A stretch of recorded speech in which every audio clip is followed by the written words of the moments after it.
Eh bien bonjour à tous, j'espère que vous allez bien. On se retrouve aujourd'hui sur Genshin Impact pour le guide analyse de Ayaka, tout simplement, qui est sorti maintenant il y a un petit peu plus d'une semaine.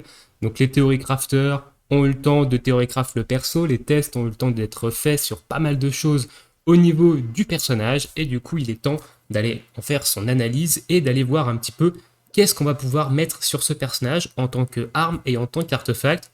Et on finira évidemment par quelques petites équipes qui pourront être intéressantes à jouer avec le perso. Donc sur ce, on est parti directement dans l'archive de personnages. Alors moi, je n'ai pas invoqué sur le personnage, c'est un personnage qui ne m'intéresse absolument pas, Ayaka. Mais c'est un personnage qui était quand même assez attendu depuis le début du jeu, parce que le personnage a été présenté lors de la première ou de la deuxième bêta fermée du jeu, donc on le connaît depuis maintenant un petit moment, Ayaka, hein.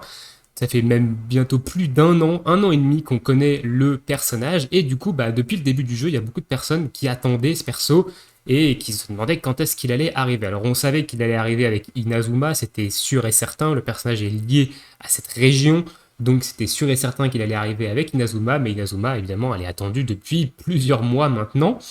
Donc on est parti. Alors on est parti pour l'analyse de Ayaka, donc qui est une 5 étoiles épée à une main cryo. Au niveau de ses aptitudes, on va aller parler de ses auto-attaques qui sont plutôt correctes, hein. Ayaka est un main DPS en règle générale, et elles sont plutôt correctes. Donc elle va faire une auto-attaque qui va faire jusqu'à 5 coups avec un quatrième coup qui tape 3 fois. Donc on est sur des 8, on est sur 8 coups sur un enchaînement de 5, ce qui est plutôt intéressant. On a une attaque chargée néanmoins qui tape 3 fois rapidement et qui a la particularité de taper un petit peu en zone, donc il faut jouer sur l'attaque chargée, hein. L'attaque chargée d'Ayaka est très très intéressante, donc il faut jouer dessus. Donc voilà, donc pour ces auto-attaques, il n'y a pas de grande particularité, hein, par rapport à d'autres épéistes à une main, si ce n'est son attaque chargée qui tape 3 fois et qui consomme 20 points d'endurance. Je crois que c'est 25 sur les autres, donc ça doit être les armes à deux mains qui ont 25. Et au niveau de son attaque plongeante, c'est normal, hein. Sa première aptitude, donc sa compétence élémentaire école Kamisato, fleur de glace. Donc ça a 10 secondes de temps de recharge et ça va faire au niveau 1 239% de dégâts. Donc c'est un multiplicateur qui est plutôt intéressant, cette compétence. Elle est plutôt basique, honnêtement, pour un 5 étoiles. Je la trouve un petit peu basique. Elle va juste invoquer une fleur de glace qui va projeter les ennemis proches, leur infligeant des dégâts cryo. Voilà. Elle va juste faire une petite zone autour d'elle qui fait des dégâts cryo. Ça génère quand même un petit peu de particules, donc c'est plutôt intéressant, parce qu'on va voir que son ultime, c'est la force d'Ayaka. Son ult, c'est tout simplement sa force, mais avant ça, on va passer avec son sentier de givre. Donc école Kamisato, sentier de givre, qui est son dash. Elle a une espèce de dash à la Mona, hein. Ça veut dire qu'elle va elle va rentrer dans le sol, et si vous restez appuyé, vous allez courir sous le sol en forme de traînée cryo. Et quand vous allez ressortir de votre dash, donc du sol, vous allez avoir votre épée qui va être infusée cryo. Donc vous allez taper cryo avec vos attaques normales, et c'est la petite particularité du perso, c'est qu'il va falloir jongler entre son infusion cryo et ses compétences pour qu'elle tape évidemment cryo tout le temps.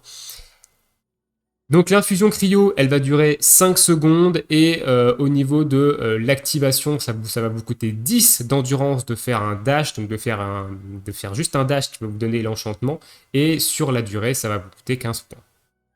Donc ça, c'est un point à noter sur Ayaka, c'est le fait qu'elle puisse enchanter son arme juste avec son dash. Et ça va être très intéressant sur le perso.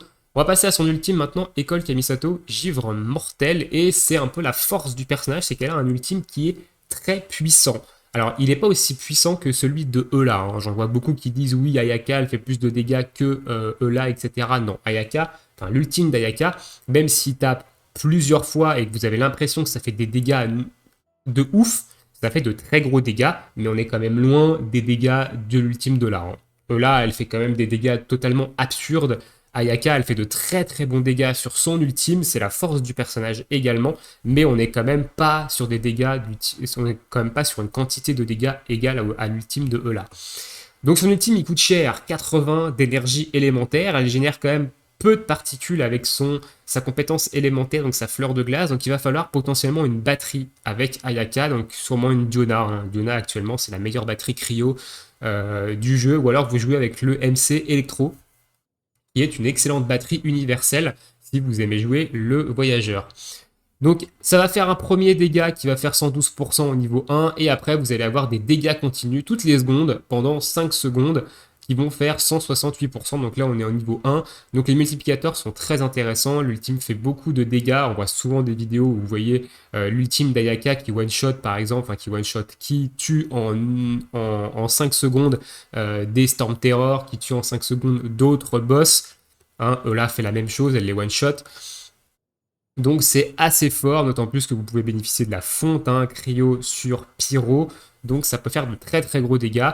Néanmoins, comme j'ai dit, 80 d'énergie, c'est long à recharger, et elle a 20 secondes de temps de recharge, donc elle a un ulti qui coûte très cher et qui est long à revenir, mais qui en contrepartie fait quand même pas mal de dégâts. Il y a des builds qui se jouent exclusivement autour de l'ultime d'Ayaka, et il y en a qui l'utilisent en support d'ailleurs, Ayaka en sub DPS, et qui utilise seulement son ultime, quoi. En fait, il l'utilise un peu comme une Beidou, et il utilise seulement son ultime. Donc voilà pour ses compétences au niveau de ses passifs. Maintenant, donc son premier passif, Sanctification de l'impur, confère aux attaques normales et chargées suivant dans les 6 secondes suivant dans les 6 secondes le lancement d'école Kamisato Fleur de Glace, donc sa compétence élémentaire, un bonus de dégâts cryo, de dégâts de 30%. De dégâts tout court, hein. C'est pas de dégâts cryo, c'est de dégâts tout court, donc ça c'est un très très bon passif, hein.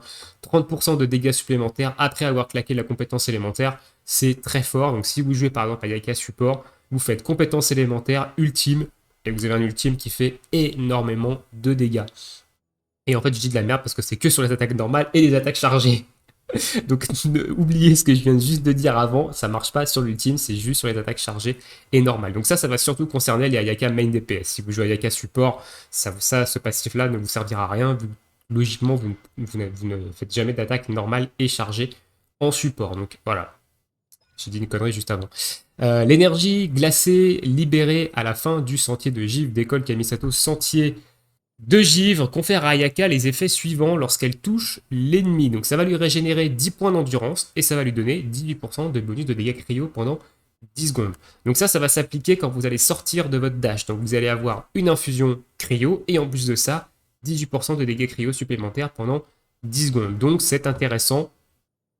Ici, ça peut être intéressant de le faire avant l'ultime, notamment quand vous jouez évidemment en support. Ça va être intéressant de le faire avant l'ultime parce que vous allez avoir 18% de dégâts cryo supplémentaires. Et même en main DPS, ce passif est très très fort. Ensuite, le dernier, fruit de Shinza, donc 10% de chance d'obtenir le double de produits lors de la synthèse de matériaux d'armes. Voilà. Donc ça c'est le petit passif un petit peu aux F tier, mais des fois qui peut sauver la mise quand vous faites de la synthèse. Donc voilà pour les compétences d'Ayaka. Donc globalement, Ayaka, c'est un main DPS qui va faire principalement des dégâts cryo. Elle ne fera jamais de dégâts physiques, étant donné que vous allez être enchanté cryo quasiment en permanence, et vous allez faire pas mal de dégâts cryo. Elle peut également se jouer en support, avec des builds qui vont être axés plus sur son ultime. Donc, à première vue, au niveau de ses aptitudes, le perso est quand même plutôt intéressant.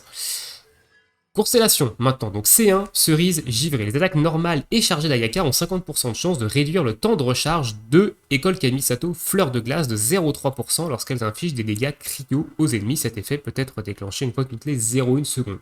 Donc le C1 est très intéressant parce qu'il va vous permettre de récupérer votre compétence élémentaire extrêmement rapidement et de pouvoir du coup faire plus de dégâts et de générer plus de particules pour charger plus vite l'ultime. Donc le C1, c'est un très bon C1, mais qui s'applique seulement au Ayaka main DPS. Le C2, lame de Blizzard Seki, donc 2 petits tourbillons givrés supplémentaires sont libérés à l'activation de l'école Kamisato Givre Mortel. Chacun inflige 20% de dégâts du tourbillon d'origine. Donc ça, c'est une augmentation de dégâts sur l'ultime. L'ultime fait un seul tourbillon de base. À partir du C2, vous allez avoir 2 petits tourbillons à droite et à gauche en plus de ça qui vont faire beaucoup moins de dégâts, 20% seulement du tourbillon d'origine. Donc ça rajoute des petits dégâts en zone, ça rajoute des dégâts également. Donc le C2 est intéressant pour une Ayaka main DPS, bien entendu, mais également pour une Ayaka support tournée sur l'ultime. Le C3, c'est l'augmentation de dégâts sur la compétence élémentaire.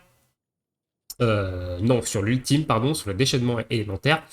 Le C4, retour prééminent, donc la défense des ennemis subissant les dégâts infligés par le tourbillon givré d'école Kamisato. Givre mortel est réduite de 30% pendant 6 secondes. Donc ça va booster l'ultime parce que ça va vous permettre de faire plus de dégâts avec l'ultime, qui va diminuer la défense. Donc quand ils disent défense, c'est toutes les défenses, hein, défense physique et élémentaire. Et derrière, vous allez également faire plus de dégâts, que ce soit avec votre main DPS, si vous jouez Ayaka support, ou avec Ayaka, si évidemment vous êtes une Ayaka main DPS. Le C5, c'est l'augmentation de niveau sur la compétence élémentaire cette fois-ci, et le C6, danse de la lune. Kamisato Ayaka s'illumine d'une gracieuseté gelée toutes les 10 secondes, augmente les dégâts infligés par ses attaques chargées de 298%, c'est énorme. Cet effet s'annule 0,5 secondes après que l'attaque chargée d'Ayaka touche un ennemi, puis le chronomètre de cette compétence démarre. Cette capacité démarre. Donc toutes les 10 secondes, vous allez avoir une attaque chargée qui fait quasiment 300% de dégâts. Voilà, ça va faire extrêmement mal. Donc un C6 qui n'est pas non plus incroyable, parce que ici ça vise que les attaques chargées. Donc si vous n'êtes pas un joueur qui jouait sur les attaques chargées, bah, malheureusement le C6 ne sert à rien. Et en plus de ça, si vous jouez Ayaka en tant que support, déjà, ça sert à rien d'aller chercher Ayaka C6 si c'est pour la jouer support, hein. Le C2 ou même le C4, ça suffit largement. Mais du coup, bah, le C6 ne sert à rien. Mais néanmoins, ça peut faire beaucoup de dégâts et on peut faire des attaques chargées qui font très très mal avec ce C6. Mais je le trouve quand même pas non plus incroyable étant donné qu'il se limite aux attaques chargées et que c'est que toutes les 10 secondes. Voilà pour les constellations d'Ayaka et un petit peu quelques petites analyses. On va passer maintenant au build d'artefacts du personnage, à savoir quels sont les artefacts qu'on va pouvoir lui mettre en fonction de son rôle, en fonction de la façon dont vous la jouez.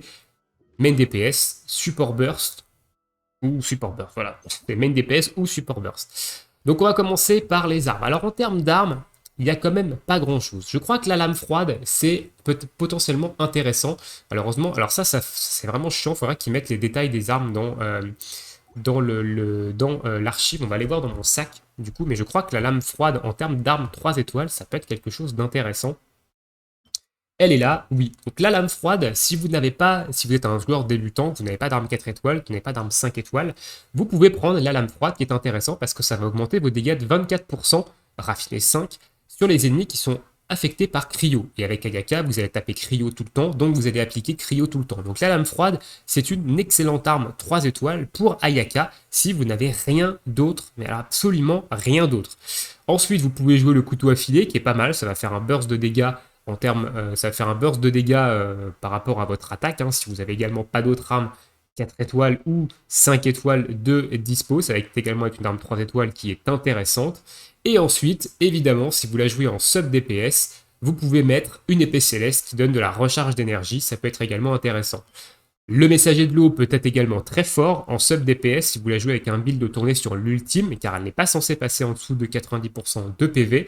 Donc un messager de l'aube, ça peut être très intéressant parce que 28% d'autocritique en plus et les 46,9% de dégâts critiques. Donc ça peut être très très fort sur une Ayaka sub DPS.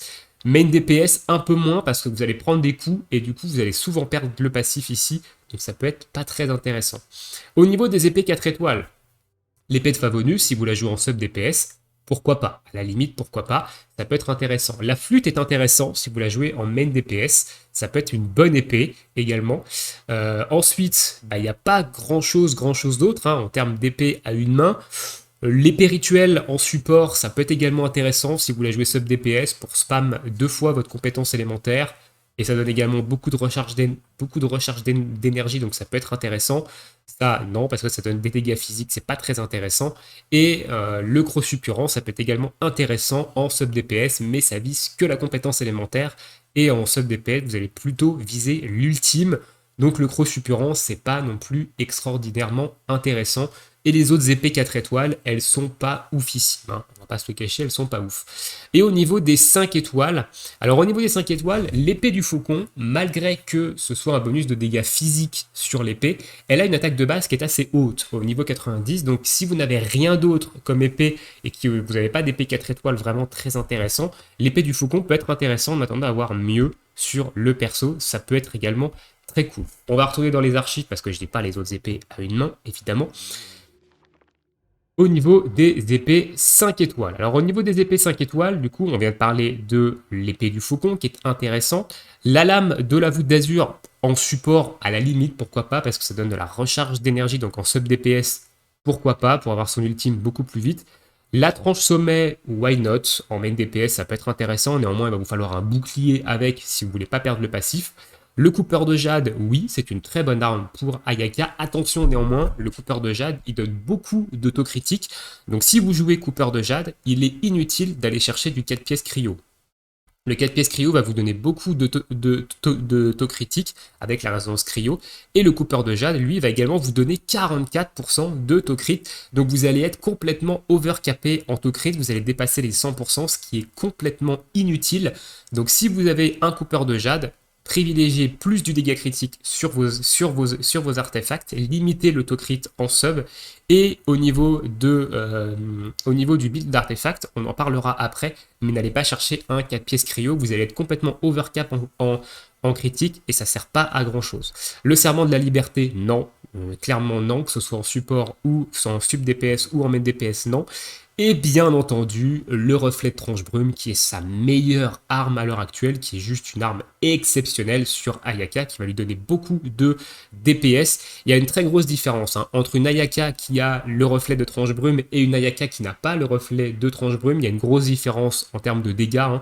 Je rappelle que le reflet de tronche brume donne 40% de dégâts élémentaires supplémentaires quand vous avez les 3 stacks. Donc c'est extrêmement fort, vous gagnez 40% de dégâts cryo, c'est juste extrêmement puissant. Donc voilà un petit peu pour les armes qu'on va pouvoir mettre sur Ayaka. On va parler maintenant des builds d'artefacts. Alors juste avant, j'ai juste oublié quelque chose. Au niveau des armes à une main, vous avez également l'épée roche noire qui est très intéressante en arme 4 étoiles, et vous avez l'épée noire qui est très intéressante en arme 4 étoiles également. Et je les avais oubliés vu que je ne les ai pas, mais ces deux armes-là sont très très intéressantes, et à la limite, la lame, donc la nouvelle épée craftable à une main, peut être intéressant sur une Ayaka sub DPS également. Donc ces trois épées-là sont également intéressantes. Donc Ayaka a quand même beaucoup d'armes, que ce soit du 3, du 4 ou du 5 étoiles, à sa disposition. Donc c'est un personnage qui est plutôt polyvalent. On passe aux artefacts. On va commencer par évidemment le classique, ce que tout le monde a farmé quand ils ont vu Ayaka arriver, c'est le 4 pièces cryo. Bah oui, le 4 pièces cryo, ça va vous donner beaucoup de taux critiques sans avoir besoin d'avoir des artefacts god tier, donc vous allez pouvoir vous concentrer sur du dégât critique. Ceux qui ont par exemple la roche noire ou tranche brume qui donnent du dégât critique en seconde stat, et bah c'est très intéressant de jouer 4 pièces cryo parce que vous allez pouvoir aller chercher du taux critique facilement tout en ayant beaucoup de dégâts critiques. Le 2 pièces, les 15% de dégâts cryo, évidemment que c'est fort sur le personnage. Et derrière, vous allez augmenter votre taux de critique de 20% lorsque vous frappez un ennemi qui est sous l'élément cryo, et vous allez gagner également 20% supplémentaire quand vous frappez sur un ennemi gelé. Donc le 4 pièces, c'est bien quand vous jouez dans une team gel, avec de la Diona, avec du Xingqiu, ou même avec une Mona. Pour permagel, vous allez avoir évidemment 40% de taux critique en plus avec le 4 pièces, et vous allez avoir 15% d'autocritique supplémentaire avec la résonance cryo. Donc vous montez à 55% de taux critique sans avoir besoin d'artefacts particuliers. C'est pour ça que c'est très fort le 4 pièces cryo sur des personnages comme Ayaka, parce que ça va vous permettre de monter très rapidement en dégâts critiques et en critique grâce à ça. Donc le 4 pièces cryo, évidemment que c'est fort sur le perso. Maintenant, si vous avez le coupeur de jade, comme j'ai dit, le coupeur de jade donne beaucoup d'autocritique, il donne 44%. Donc aller chercher un 4 pièces cryo, c'est complètement inutile. Parce que là, ça veut dire qu'avec un 4 pièces cryo plus la résonance cryo, vous passez à quasiment 100%, et c'est overkill. Honnêtement, c'est overkill, ça sert à rien d'aller à ce niveau-là. Donc dans ces cas-là, vous prenez un 2 pièces cryo, et vous prenez derrière un 2 pièces glad, ou un 2 pièces Shimenawa, évidemment, le nouveau set ici, Réminence Nostalgique, qui vous donnera également 18% d'attaque supplémentaire, donc ça peut être intéressant de jouer les deux ensemble. Ensuite, on va parler d'un autre build en main DPS que certains, à mon avis, ne soupçonnent pas, c'est ce 4 pièces de ce set-là. Donc on va rester sur la Réminence Nostalgique, les 18% d'attaque, c'est toujours intéressant. Et derrière, le bonus 4 pièces, même si ça vous draine 15 points d'énergie, vous les récupérez assez rapidement avec votre compétence élémentaire, avec les particules qui va générer votre compétence élémentaire, et derrière les coups cryo que vous allez faire, et potentiellement Diona, votre batterie, vous allez les récupérer très rapidement. Et vous allez quand même gagner un bonus de dégâts sur les attaques normales et chargées de 50% pendant 10 secondes. Donc vous pouvez gagner beaucoup de dégâts avec le 4 pièces. Donc ne sous-estimez pas ce build. Ça peut être très intéressant sur une Ayaka main DPS voilà, de jouer un 4 pièces réminence nostalgique. Ensuite, on va passer évidemment le météore inversé. Vous pouvez très bien jouer une Ayaka 4 pièces météore inversé, 40% de dégâts sur les attaques normales et chargées. C'est également très fort si vous jouez avec un bouclier, si vous jouez avec un Zhongli par exemple, ou même avec une Diona, tout simplement, Diona mais un bouclier. Donc c'est très fort, un 4 pièces météore inversé, même si c'est potentiellement moins fort qu'un 4 pièces réminence nostalgique, parce que là on a 50% et là on a 40%. En plus de ça, on a 18% d'attaque supplémentaire avec le réminence nostalgique, alors que là on a 35% de force de bouclier. Donc voilà. Ensuite, il y a du 4 pièces noble. Vous pouvez jouer un 4 pièces noble sur une Ayaka sub DPS. Le 4 pièces noble, c'est absolument pas déconnant. Vous allez vous concentrer principalement sur votre ultime, et vous allez avoir un ultime qui fait hyper mal, et une Ayaka qui va booster votre équipe derrière avec son ultime, donc c'est pas du tout déconnant. À côté de ça, vous pouvez jouer un 2 pièces noble ou avec un 2 pièces emblème du destin brisé, qui est également très intéressant parce que 20% de recharge d'énergie, c'est très fort. Ou vous pouvez carrément jouer un 4 pièces emblème du destin brisé avec une Ayaka full recharge d'énergie qui va faire un très très gros ultime grâce aux 4 pièces. Donc c'est également possible. Donc il y a plusieurs possibilités quand même sur le personnage en fonction de comment vous la jouez, main DPS ou sub DPS. Donc on a fait à peu près le tour des builds. Alors après vous pouvez jouer un 2 pièces glad et un 2 pièces réminence pour avoir 2 fois 18% d'attaque. Honnêtement, je trouve pas ça super intéressant. Je pense qu'il y a beaucoup mieux en termes de en termes de combinaison d'artefacts que ces deux-là, quoi. Donc voilà un petit peu pour les artefacts. Je pense avoir fait le tour de tous les builds qui sont possibles avec Ayaka et les artefacts. On va finir maintenant sur quelques petites compositions de team. Voyons un petit peu ce qu'on peut donner au personnage. Alors on va partir sur une équipe complètement vierge. On va dégager par exemple celle-ci. Donc on va prendre Kaya en. Non, on va prendre Kaya. Donc Kaya c'est Ayaka. Voilà, ça va faire rigoler certains, mais bon. Kaya c'est Ayaka. Donc on va faire une team par exemple comme ceci. Où c'est qu'elle est? Elle est là. Donc vous pouvez faire une team comme ceci. Ici, on a une team permagel avec un Zhongli qui va être là pour mettre le bouclier, baisser la résistance également des ennemis pour augmenter les dégâts d'Ayaka. Donc là, on a du permagel avec du Xingqiu, de la Diona en batterie et une Ayaka main DPS, un Zhongli, parce que c'est Zhongli quoi. Voilà, c'est Zhongli. Donc ça marche très bien en team permagel. Ensuite, vous pouvez partir sur de la team fonte. Vous partez sur une Xiangling ici, Xiangling en sub DPS. Et vous pouvez prendre un Bennett ici, comme ça vous avez la résonance pyro. Et vous spammez fonte tout simplement avec évidemment l'ultime de Xiangling et le Booba. Et derrière, vous spammez les attaques avec Ayaka, ça va faire de la fonte. C'est également très fort, même si Ayaka va faire proc fonte pas tout le temps. Vous pouvez mettre des gros starts et un ultime en fonte, ça fait extrêmement mal. Un ultime d'Ayaka en fonte, ça fait très très mal. Et ensuite, en termes de support, si vous voulez jouer Ayaka support par exemple, vous prenez Bennett. On va prendre Xingyan comme si c'était Diluc, par exemple, donc Diluc ici, et derrière vous prenez Ayaka, donc Ayaka c'est notre petit Kaya, et vous pouvez jouer ça comme ça. Ça veut dire que là, vous allez potentiellement charger l'ultime d'Ayaka assez vite, vous allez faire l'ultime d'Ayaka qui va appliquer Cryo en continu, et votre Diluc derrière, il va spam fonte, et il va faire des dégâts débiles. Voilà, et vous avez derrière un Bennett pour boost et un Zhongli, parce que c'est Zhongli. Mais vous pouvez très bien changer Zhongli par autre chose. Ici, on pourrait mettre une Diona, par exemple, pour avoir une batterie supplémentaire et la résonance cryo pour qu'Ayaka gagne en taux de critique et que, évidemment, derrière, vous pouvez burster. Donc, vous pouvez très bien jouer ça aussi, ça marche très bien. Mais Zhongli, c'est Zhongli. Voilà, donc voilà un peu pour les petites compositions de team. Conclusion un petit peu sur ce perso, parce que, comme je vous ai dit, moi, c'est un perso qui m'intéresse pas. Honnêtement, voilà, j'aime pas trop le chara design du perso, j'aime pas trop son gameplay également, donc c'est pour ça que je ne l'ai pas invoqué et je suis plus intéressé par Yoimiya qui arrive après. Mais néanmoins, ça reste un très bon perso. Ayaka, c'est un très bon main DPS qui va trouver sa place dans les équipes, elle va faire de bons dégâts avec ses auto-attaques, ses attaques chargées, son ultime fait de très très gros dégâts également, et elle a également un rôle de... Elle peut également, engendrer le rôle de sub DPS avec des builds concentrés sur son ultime. Donc ça peut être très intéressant pour derrière soit permagel avec une autre team, soit permafonte avec par exemple un Diluc ou une Yanfei également. Ça peut également fonctionner. Donc c'est cool. Donc le personnage est quand même très fort, très intéressant. En termes de top DPS, honnêtement, je ne saurais pas vraiment vous dire exactement où elle se situe, mais elle doit potentiellement être dans top 6, top 5 actuellement du top DPS, mais ça c'est assez subjectif, donc on va pas non plus s'éterniser trop là-dessus, mais voilà. C'est un très bon personnage. Si vous aimez le perso, allez-y, invoquez. Si le personnage vous intéresse pas tant que ça, skippez-le. Hein. C'est Genshin Impact, c'est un jeu qui est là pour se faire plaisir, qui vous force pas à pull sur les persos pour réussir telle ou telle chose. Donc invoquez sur les personnages que vous kiffez en termes de gameplay, design, etc. Puis si vous êtes un joueur qui jouait pour pull les persos ultra forts, Ayaka, c'est peut-être pas non plus le perso ultra fort du moment. Peut-être qu'une Ganyu est beaucoup plus intéressante que Ayaka en termes de DPS cryo. Mais ça, les goûts et les couleurs, c'est à vous de voir. Écoutez, on va se laisser là. Je vous souhaite à tous une très bonne journée, une très bonne soirée. Bon jeu. Dites-moi ce que vous pensez du personnage dans l'espace commentaire. Et nous on se retrouve bientôt pour de prochaines vidéos. Ciao, ciao tout le monde.